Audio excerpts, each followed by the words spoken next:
Yes, I do. All right, so benchmark. We are still continuing with our camp life story. Can somebody just give me a quick little review of what has happened so far? Morgan, I see your hand was up first.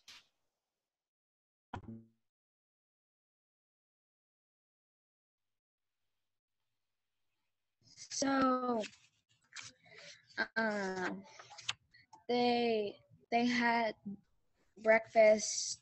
They were happy. They took a swim every hour, but then they began to have loneliness and homesickness. And then they heard a noise in the distance. Okay. Yep. And so good. Yeah, and the they is Tom and Huck and Joe, right? And they kind of ran away, and they're on this island where they've been camping out without any adults, and they're having a great time playing around, enjoying themselves. And then as the days go on, they start to get a little lonely. Yep, they start to get a little lonely, a little sad, but they don't want to talk about it with each other because that would be like a sign of weakness. Like if I said, oh, you know, I'm kind of lonely, I think I want to go home. They're afraid their friends are going to be like, what? You're a baby. Okay. So they don't want to talk about it with their friends. So they just kind of keep their feelings to themselves. And then, yeah, and then they hear that sound off in the distance.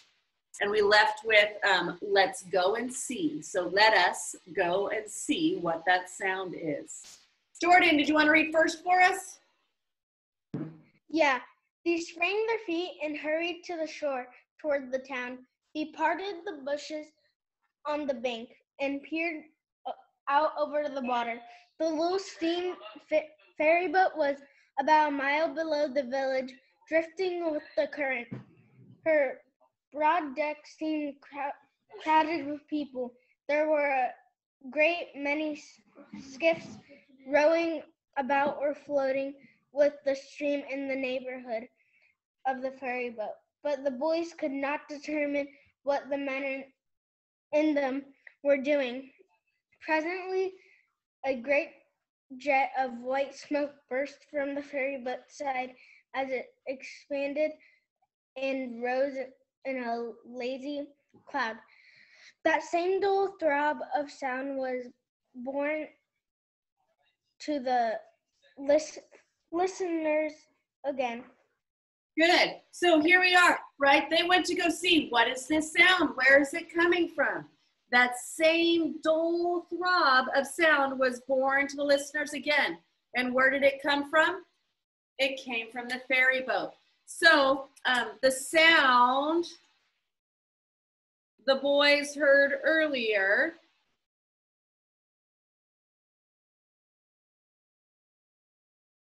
is coming from the ferry boat.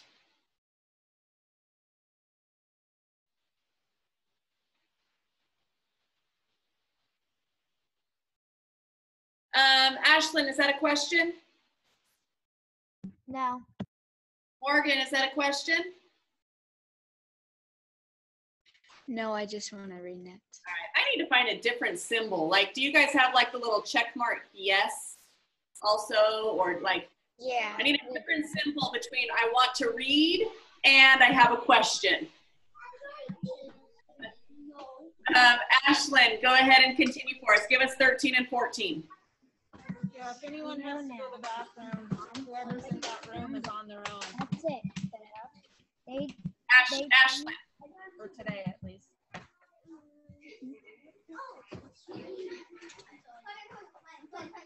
What? Ashlyn, go ahead and read 13 and 14. I know now, exclaimed Tom. Somebody's drowned. That's it, said Huck. They done that last summer when Bill Turner got drowned. They shoot a cannon over the water and that makes him come up to the top. Yes, and they take loaves of bread and put quicksilver in them and set them afloat. And whenever there's anybody that's drowned, they'll float right up and stop, or right up there and stop. All right, so let's look at this. So we've got some, Tom's got this. Somebody's drowned. Somebody's drowning. They done that last summer when Bill Turner got drowned. When someone's talking like this, it's kind of showing us part of their character traits. It's showing us that they're really not a very educated person, okay? Someone who's more educated is going to, let's see, how to, like, speak a little bit clearer, or I guess in just a more educated manner. So this is kind of leading to us learning about the boy's character and showing us that the boys are not very educated.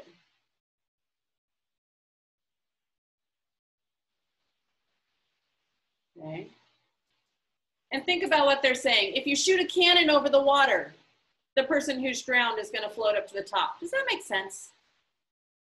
No. Or if you take loaves of bread and put quicksilver in them, if you put like bullets in them, that's going to make them float. That'll make them sink even more. And those loaves of bread are going to float on the water, and they're all going to kind of come to a stop over where a body is under the water. Those kind of things aren't very educated ideas about how you would find somebody. Okay. Morgan, you can keep going for us. Go ahead and just do 15 through 18. Okay. And the little yes check mark is the reading symbol, right? Now? Yes, I think so. Okay. Yes, I've heard about that, said Joe. I wonder what makes the bread do that. Oh, it ain't the bread so much, said Tom. I reckon it's mostly what they say over it before they start it out. But they don't say anything over it, said Huck. I've seen 'em, and they don't. Well, that's funny, said Tom. But maybe they say it to themselves. Of course they do. Anybody might know that. So here they are debating, the ways that you can find these bodies that have drowned, okay?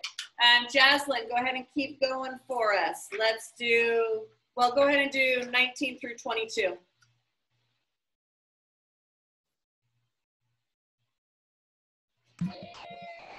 By jings, I wish I was over there now, said Joe. I do too, said Huck. I'd give heaps to know who it is. The boys still listened and watched. Presently, a revealing thought flashed through Tom's mind, and he exclaimed, Boys, I know who's drowned. It's us. So here we go. So the boys listened, right? And they watched, and they're still trying to figure out, who is this? Who drowned? And then a revealing thought flashed through Tom's mind. I know who they're looking for. They're looking for us. They think that we've drowned. Because again, remember, these boys took off without telling anybody where they were going. Okay? So the people think, Tom, Joe, and Huck think the people are looking for them.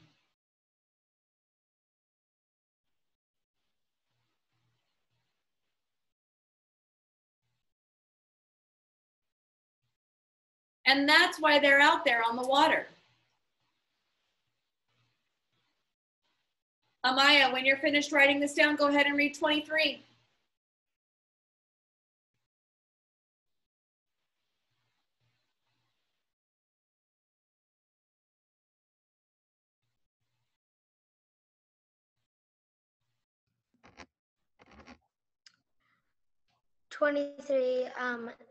They felt like heroes in an instant. Here was George's triumph. Gorgeous triumph. George's triumph. Gorgeous.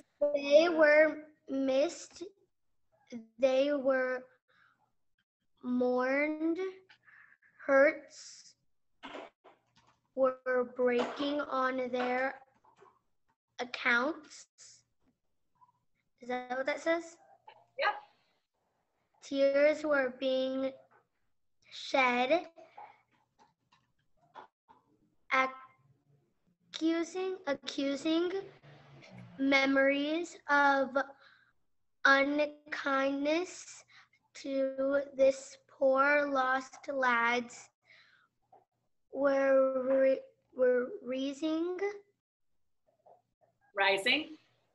rising.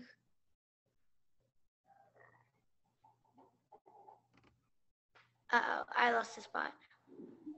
Oh, I got it. Rising up and unveiling regrets and remorse were being indulged. Yeah. And best of all, the departed were the talk of the whole town, and the envy of all the boys as far as this dazzling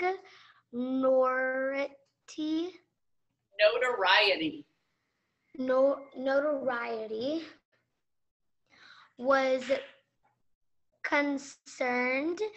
This was fine. It was worthwhile to be a pirate after all. Awesome. So here they are, right? So they feel like heroes.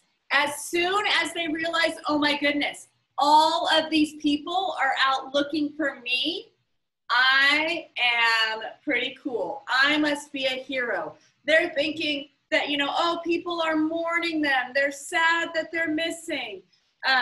They're thinking that their hearts were breaking, that they're crying about these boys, that they don't know where they are. Best of all, they're the talk of the whole town, the envy of all the boys. Everybody else is talking about them. These boys who probably didn't get much recognition before, everybody's talking about them. And then it was worthwhile to be a pirate after all. So remember, before this happened, before they heard that first noise, they were starting to get a little like, I don't know, should we just go back? Is it worth it to be out here anymore?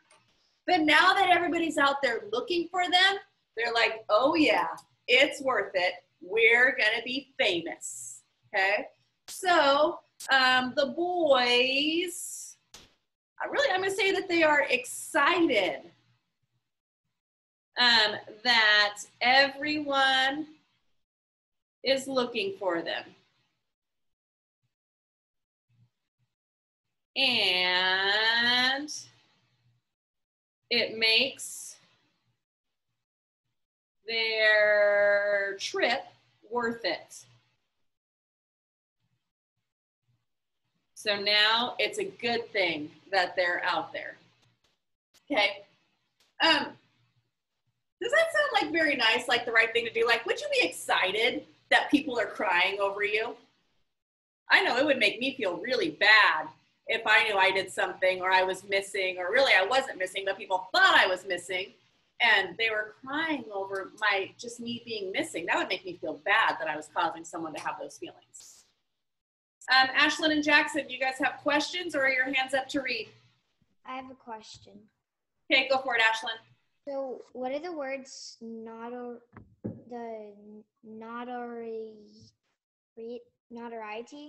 What does that word mean? And then remorse. Oh, so remorse is just like regret, like you're feeling bad about something. Notoriety is when you're being noticed, when you're like famous and people want to, they want to know you. How about you, Jackson? Is that a question? No, but could I read? I've actually got someone else ready to read the last one. Oh, So okay. Mason, when you're ready, go ahead and read 24. As twilight drew on, the ferry boat went back to her accustomed business as the skiffs disappeared. The pirates returned to camp. They were jubilant Jubilant, and yep. banty over their new Grandeur, yep. grandeur and their illustrious trouble they were making. They caught fish, cooked supper, and ate it. And they fell to guessing at what the village was thinking and saying about them.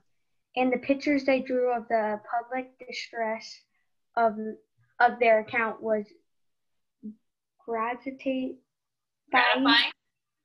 to look upon from the point of view. But when the shadows of the night closed them in, they gradually ceased to talk and sat gazing into the fire with their minds eventually wandering elsewhere. Good. So the pirates return to camp, right? The boys go back to camp. They're jubilant. They're with their vanity over the grandeur of their illustrious trouble. Those words just mean they're so excited. They're so excited about this situation, about the trouble they're making. They caught, so hang on, so jubilant vanity of the new grandeur. I'm gonna put their jubilant with vanity over the trouble they were making. They eat dinner. They're still talking about this whole situation together. But as night closes in, they gradually cease to talk and gaze into the fire with their minds wandering elsewhere. So now they're kind of going back to that, well, should we be out here or shouldn't we be out here?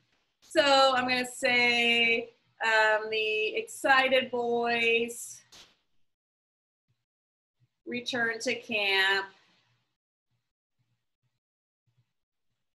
And start thinking of other things.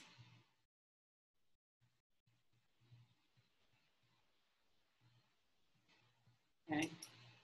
Go ahead and finish copying that down. While you're copying that down, I had a great idea written in the comments about, you know, because I was saying it's kind of hard for me to tell if someone wants to read or if they really have a question when they raise their hand. So the hand raising is just going to be for questions. In the future, if you want to read, just send me a little note in the message in the chat, and then I'll be able to kind of do it in order, and also give those who don't read as often, who might want to read, give them a chance to read also, okay?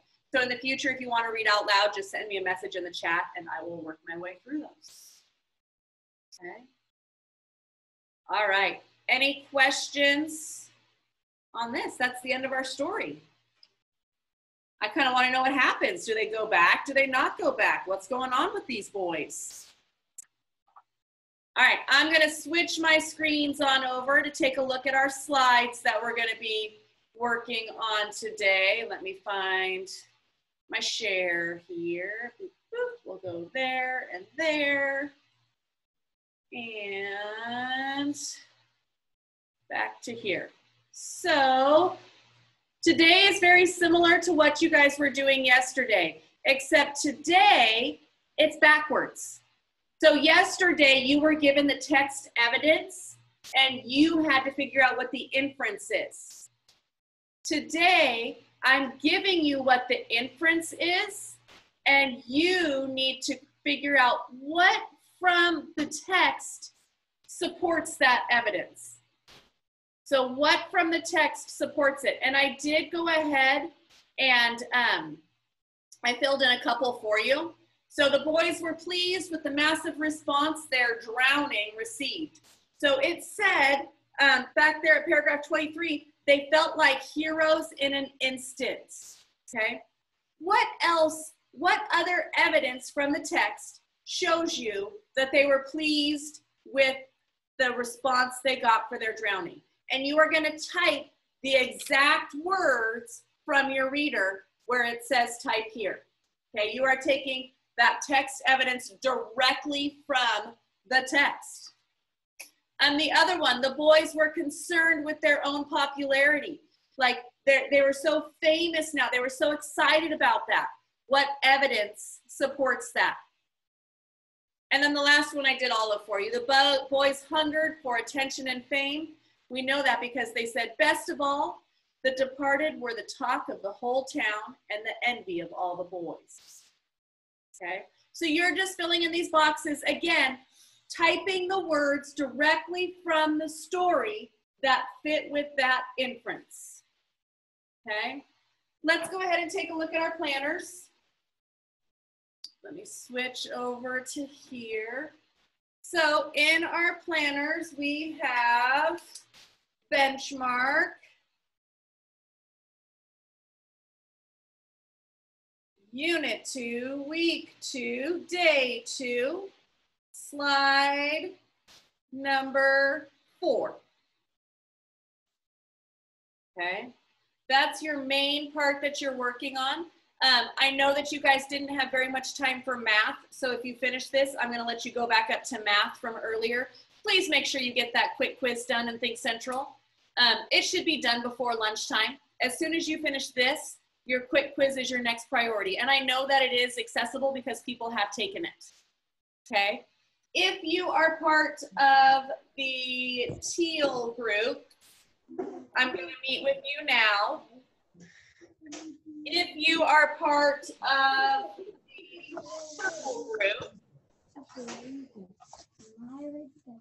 hang on guys, go ahead and mute yourselves for a minute.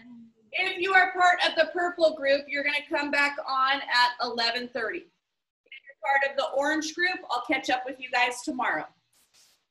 Okay? Wait. If you're not sure what group you're in, I can put that up there for you. Do I need to put up the groups? Yes. Wait, Yes. so I don't log on with you for the rest of the day? No. No. Oh. So hang on, don't leave yet. Let's see. Oh, no, I can't see what my tabs are.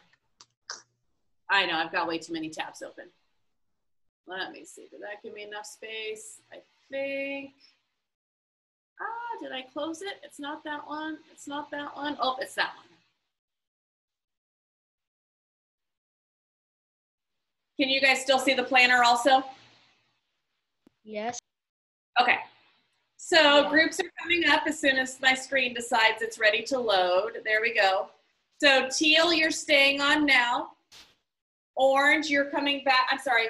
Orange, you're not coming back until after lunch. Purple, you come back to me at 11:30. Everybody takes lunch at 12 and you're back at 1. When your planner is copied down, you may, and you're not in the teal group, you can go ahead and log off and get to work. Bye. Goodbye. Bye. Bye. Gabby, you have a question? Yeah, do you mean slide 3? Because you said slide 4 for the No, I mean slide 4. Slide 3 just says day 2. There's no work to do on slide 3. Bye. Bye. For benchmark, I have stuff on there. On slide 3? Yeah. We'll take a look when we get to our group, okay? Okay.